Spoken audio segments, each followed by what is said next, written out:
The Rollei 35mm f1.8 for under €300 honestly surprised me last time. Now I also had the opportunity to test the Rollei 35mm 1.8 for several weeks. And the question now is this the same kind of hidden gem, just as an all-round focal length? In general, a 35mm lens is far more flexible than an 85mm due to its wider field of view. It's not without reason that this focal length is typically referred to as a reportage lens. It's excellent for showing an object or a person within their environment. At the same time, it still manages to place the focus clearly on the subject and capture a specific section without immediately including everything in front of you like an ultra-wide lens would. So I use the Rollei 35mm 1.8 a lot in everyday situations, and there are a few points worth talking about. Visually, the lens is immediately recognizable as a Rollei, but it appears noticeably more restrained than the 85mm. The logo on the top has been significantly reduced at customer request. What I personally quite like the earlier retro look, that ultimately came down to personal taste. Overall, the 35mm now looks more modern, cleaner, and more discreet.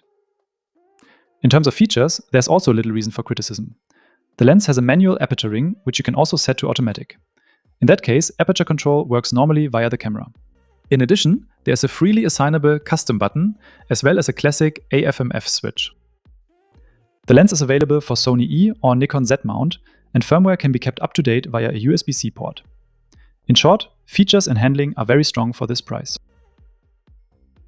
Most important upfront. At the time of testing, no correction profiles were available to me.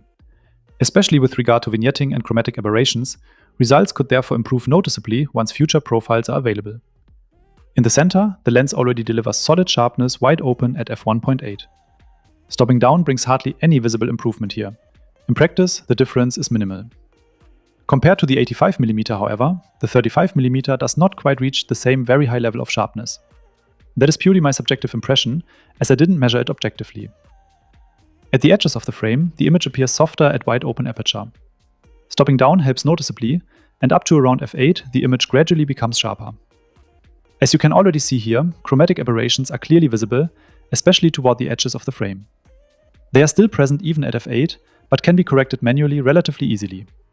In everyday use, however, I did notice them from time to time, which can be distracting, especially in landscape photography. At the minimum focusing distance, sharpness also drops slightly. Highlights then appear somewhat milky and produce a noticeable glow effect, as you can clearly see here.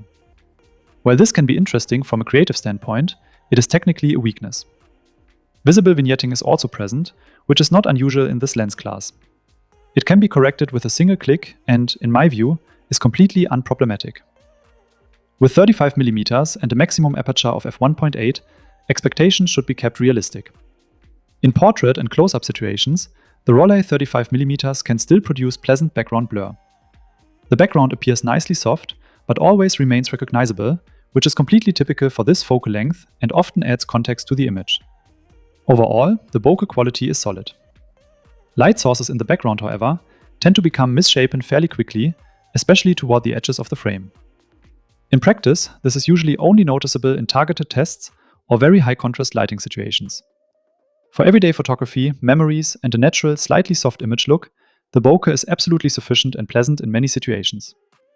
Anyone looking for particularly creamy, technically perfect, and evenly smooth bokeh right into the corners will likely need to look at more expensive lenses. For its class, however, the Rollei 35mm delivers a very coherent overall result. In direct backlight, the Rollei 35mm f1.8 performs surprisingly well, with contrast largely maintained. Flares do occur, but usually remain within reasonable limits. In many situations, they appear subtle and can even add some character to the image. In isolated cases, like in this example here, they can also be somewhat distracting. This strongly depends on the subject and the angle of the light source. A positive point is that the lens is also capable of producing attractive sun stars, which makes it especially interesting for backlit shots or creative use. Autofocus performance is generally fast and very reliable for the most part. In normal, everyday situations, I didn't notice any significant issues.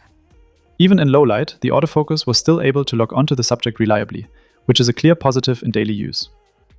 In very demanding situations, however, the autofocus does reach its limits. For example, I had a situation where a dog was running quickly toward the camera, and in that case, the focus couldn't always keep up. That said, this behavior is not unusual and also affects significantly more expensive lenses.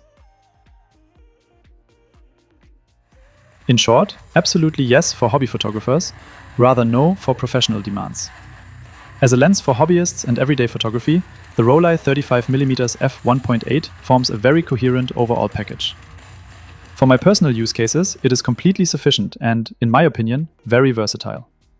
Features and build quality are very solid for the price, and overall performance is convincing. However, there are a few small limitations. Sharpness drops slightly toward the edges and at close focusing distances, and the bokeh is not technically perfect. These are points you should be aware of before deciding on this lens. With future correction profiles in Lightroom, Photoshop, and similar programs, the lens is likely to improve noticeably.